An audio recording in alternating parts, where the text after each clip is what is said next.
आप देख रहे हैं एनएमटी न्यूज और आपको रखे सबसे आगे। चुनाव में इस बार त्रिकोणीय मुकाबला आपके सामने क्या है चुनौती, हैरान कर देगा बीजेपी का ये रिकॉर्ड। चुनाव आयोग ने दिल्ली के चुनावी समर की घोषणा कर दी है। इससे पहले ही दिल्ली की चुनावी रणभूमि सजने लगी थी।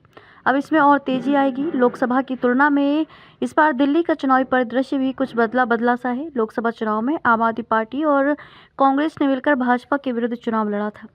चुनावी रणभूमि में प्रत्याशी उतार चुकी है। आप इस चुनाव में एक दूसरे के विरुद्ध चुनाव मैदान में डटे हैं। इससे दिल्ली विधानसभा चुनाव में त्रिकोणीय मुकाबले के लिए मैदान सजने लगा है। आम आदमी पार्टी लगातार तीसरी बार सत्ता प्राप्त करने के लिए चुनाव मैदान में है। उसने अपने सभी प्रत्याशियों की घोषणा कर दी है। कांग्रेस के सभी 48 प्रत्याशी मैदान में है। इस मामले में भाजपा पिछड़ी हुई है। अब तक वह 29 प्रत्याशियों की ही घोषणा कर सकी है। नई दिल्ली पर केजरीवाल को कौन देगा चुनौती। आप संयोजक व पूर्व मुख्यमंत्री अरविंद केजरीवाल एक बार फिर से अपनी पुरानी सीट नई दिल्ली से चुनाव लड़ेंगे। उन्हें चुनौती देने के लिए कांग्रेस ने पूर्व मुख्यमंत्री शीला दीक्षित के पुत्र पूर्व सांसद संदीप दीक्षित और भाजपा ने पूर्व मुख्यमंत्री साहिब सिंह वर्मा के पुत्र व पूर्व सांसद प्रवेश वर्मा को टिकट दिया है। इससे इस क्षेत्र में मुकाबला रोचक हो गया है। कालकाजी से आतिशी के सामने है कौन। मुख्यमंत्री आतिशी इस बार भी कालकाजी विधानसभा क्षेत्र से मैदान में है। कांग्रेस ने इनके विरुद्ध अपनी राष्ट्रीय महिला मोर्चा अध्यक्ष अलका लांबा को टिकट दिया है। भाजपा ने पूर्व सांसद रमेश बिधूड़ी को यहां से प्रत्याशी बनाया है। इस बार जंगपुरा से चुनाव लड़ रहे मनीष सिसोदिया, वहीं मनीष सिसोदिया इस बार अपनी सीट पटपड़गंज को छोड़कर जंगपुरा से चुनाव लड़ रहे हैं। इन्हें घेरने के लिए कांग्रेस ने पूर्व महापौर फरहाद सूरी और भाजपा ने 3 बार विधायक रह चुके तरविंदर सिंह मारवाह को उतारा है।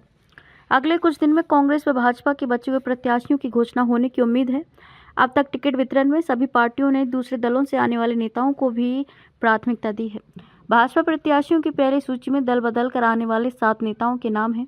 आप ने 11 और कांग्रेस ने अब तक घोषित 3 दल बनने वाले नेताओं पर विश्वास किया है। आपके सामने चौथी बार क्या है चुनौती।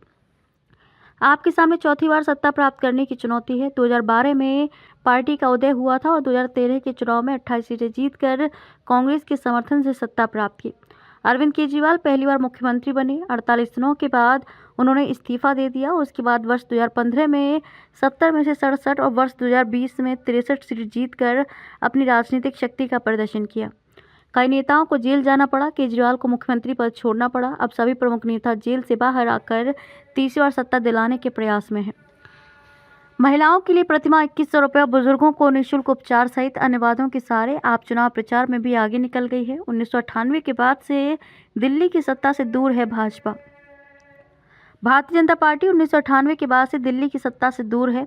आमने सामने की लड़ाई 3 चुनाव में वे कांग्रेस से पराजित हुई। वर्ष 2013 में पार्टी 33 सीटें जीतकर भी सत्ता से दूर रह गई थी। वर्ष 2014 और 2019 में लोकसभा की सभी 7 सीटें जीतने के बावजूद उसके कुछ माह बाद हुए 2 विधानसभा चुनाव में पार्टी को बड़ी हार का सामना करना पड़ा था।